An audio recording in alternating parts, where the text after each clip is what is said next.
Morning children, कैसे हो आप। मैं आशा करती हूँ कि आप ठीक होंगे और अपनी पढ़ाई भी अच्छे से कर रहे होंगे। तो बच्चों, आज हम क्या पढ़ेंगे? बोलो बोलो, मैम आपको आज क्या पढ़ाने जा रही है? आज मैम पढ़ाने जा रही है आपको हमारा परिवेश। कल हमने क्लास 4 का लेसन 2 का जो राइटिंग वर्क कराया था, आज हम इसी हमारा परिवेश का लेसन 3 की रीडिंग करेंगे। तो चलो हम शुरू करते हैं लेसन 3 की रीडिंग। तो चलिए शुरू करते हैं अपना लेसन। हमारे लेसन का नाम है कैसे बने घर। वह स्थान जहाँ हम रहते हैं हमारा घर या आवास कहलाता है, यानी जहाँ हम लोग रहते हैं वह हमारा घर कहलाता है। घर हमें सर्दी, गर्मी, वर्षा आदि से सुरक्षा प्रदान करता है। एक समय ऐसा भी था जब मनुष्य के पास आज की भांति रहने के लिए घर नहीं थे। वे पेड़ की शाखाओं, घनी झाड़ियों तथा गुफाओं में रहते थे। समय के साथ मनुष्य के रहन सहन और खान पान के तरीक़ों में बदलाव आया। क्या हुआ? एक समय ऐसा भी था, पहले पूरा पाषाण काल की बात है, जब मानव पेड़ों पर रहा करते थे, झाड़ियों में, गुफाओं में, इन स्थानों पर रहा करते थे। उसके पास रहने के लिए घर नहीं थे और उसे रहन सहन और खान पान के तरीक़ों में बहुत बदलाव किया है। आगे देखते हैं। पहले लोग मिट्टी से बने कच्चे घरों में रहते थे। इस तरह के घर की दीवारें मिट्टी से बनाई जाती थी। घर की छत बनाने के लिए लकड़ी के फट्टे जोड़कर बनाए गए ढांचे को चारों दीवार पर टिका दिया जाता था।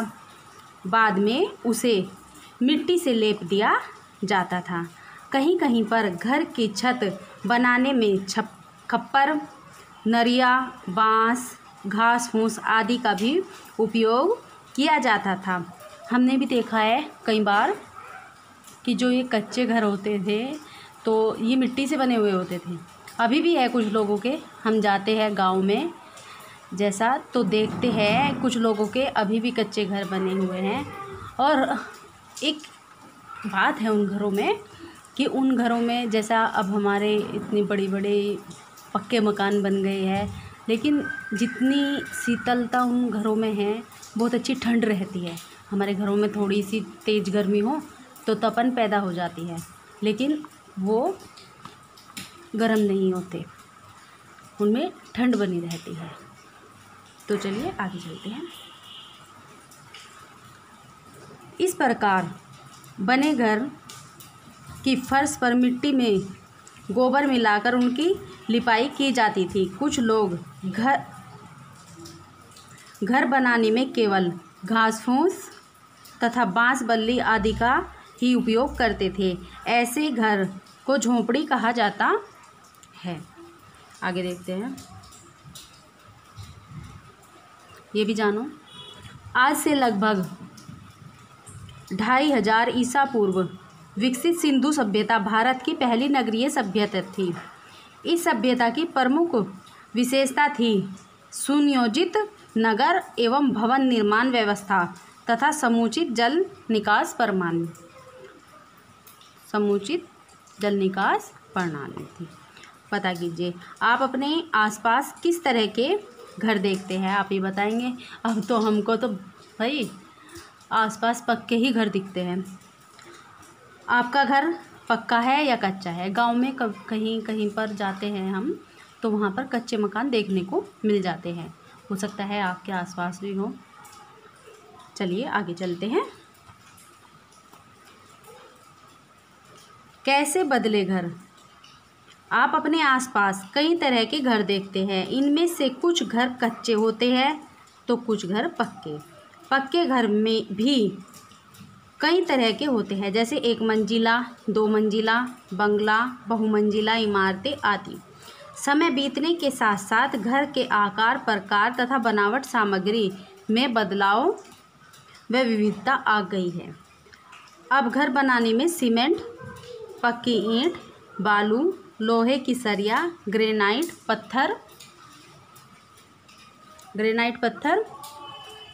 आदि का प्रयोग होने लगा है।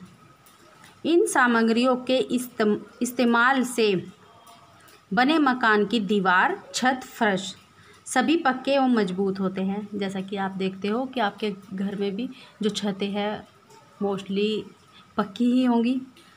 ऐसे घर आंधी तूफान आदि से कच्चे घर की तुलना में ज़्यादा सुरक्षित है। आज से कुछ साल पहले तक घरों में शौचालय नहीं होते थे। शौच के लिए लोग घर के बाहर खाली जगहों या खेतों में जाते थे, किंतु अब लोग शौचालय का निर्माण तथा इसका उपयोग करने लगे हैं।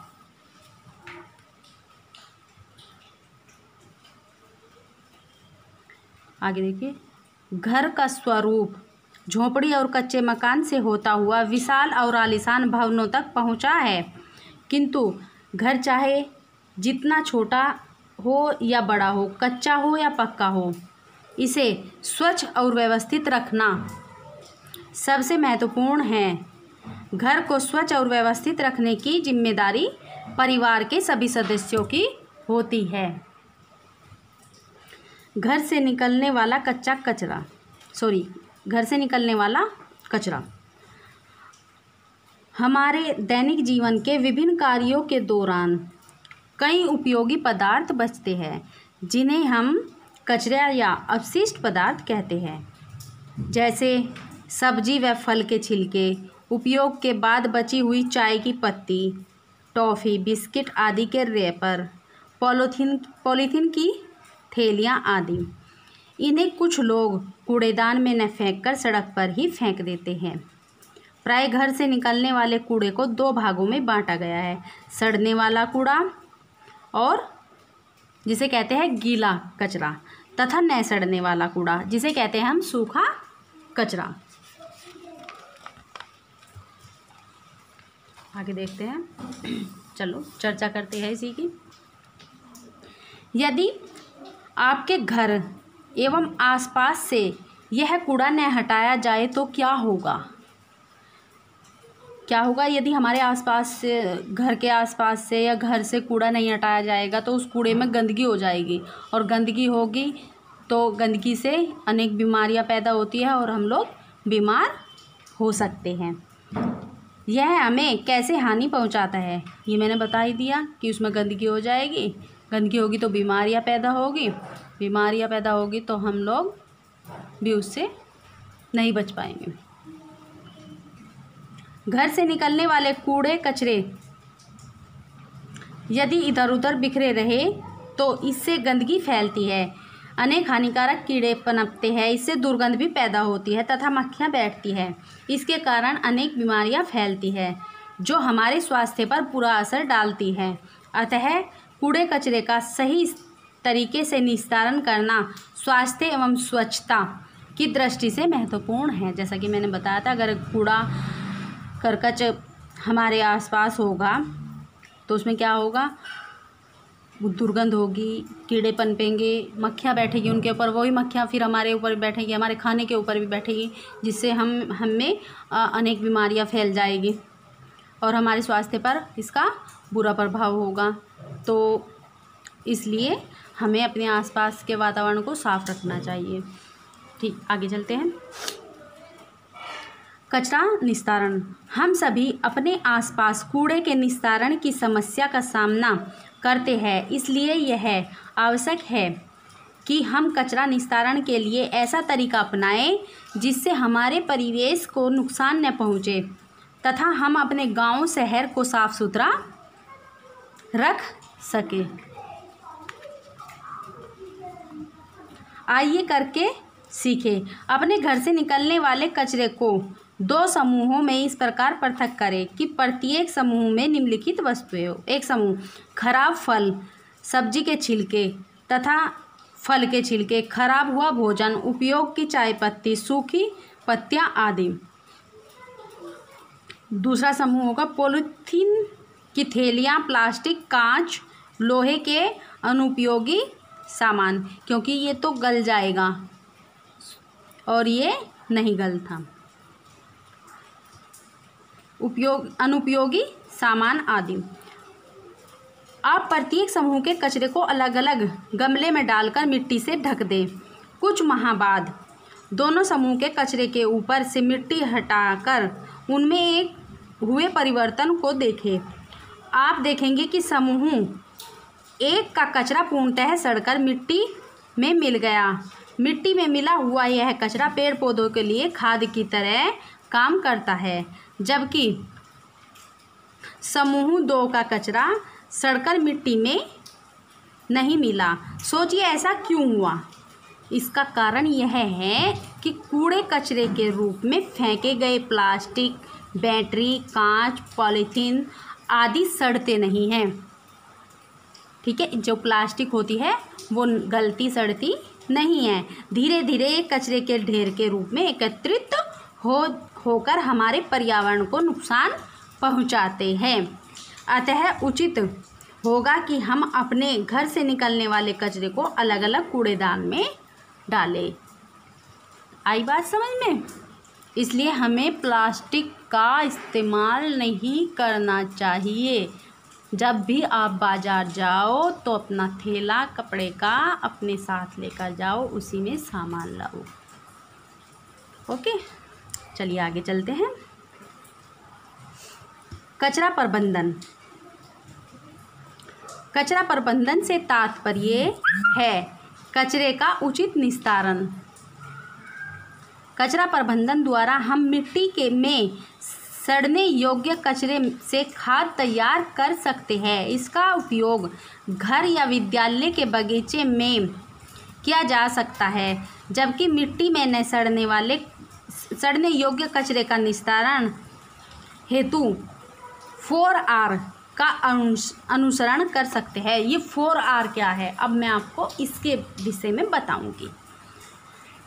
4R है रिड्यूस। पहला है रिड्यूस कम करना, यानी अपनी आवश्यकता के अनुरूप ही सामान खरीदें। रिफ्यूज़ मना करना, प्लास्टिक से बने सामानों एवं पॉलीथीन थैली के उपयोग से बचें। पुनः प्रयोग रीयूज़, बहुत सी वस्तुओं को हम अपनी समझदारी से पुनः उपयोग में ला सकते हैं। जैसे पुरानी बाल्टियों के टूटने पर उसे कूड़ादान या गमले के रूप में उपयोग में लाना। पुनः चक्रण करना यानी रिसाइकिल। ऐसी वस्तुएं जो पुनर्चक्रण हो सकती है उसे कबाड़ी वाले को दे दे, जैसे पुराने कागज़, समाचार पत्र, लोहे व कांच के टुकड़े आदि। पुनर्चक्रण के द्वारा बहुत से अपशिष्ट पदार्थों को गलाकर पुनः प्रयोग में लाया जा सकता है। आइए अपशिष्ट पदार्थों से उपयोगी सामान बनाएं। जैसे देखिए ये कुछ चित्र दिए हुए हैं, इनके बारे में देखिए। ये है खाली डब्बा, देखिए खाली कैन पड़ा है, उसे पेंसिलदान बनाएं। कैन के ढक्कन निकालें, उसके छोरों को हथौड़े से पीट दें, गोंद से ऊपर रंगीन कागज़ चिपकाएं, लेस व रिबन से सजा दें। लो, सुंदर पेंसिल दान बन गया। अब एक दिन मैं एक वीडियो बनाऊंगी जिसमें मैं आपको पेंसिल दान बनाना सिखाऊंगी, ठीक है? तो यहाँ पर हमारा इस पाठ की जो रीडिंग है वो पूरी होती है। अब मैं आगे इनके आपको जो रिटर्न वर्क है वो कराऊंगी। तो ठीक है, अब हम मिलते हैं अगले वीडियो में इस लेसन के क्वेश्चन आंसर लेकर। तब तक के लिए बाय बाय, खुश रहो, स्वस्थ रहो।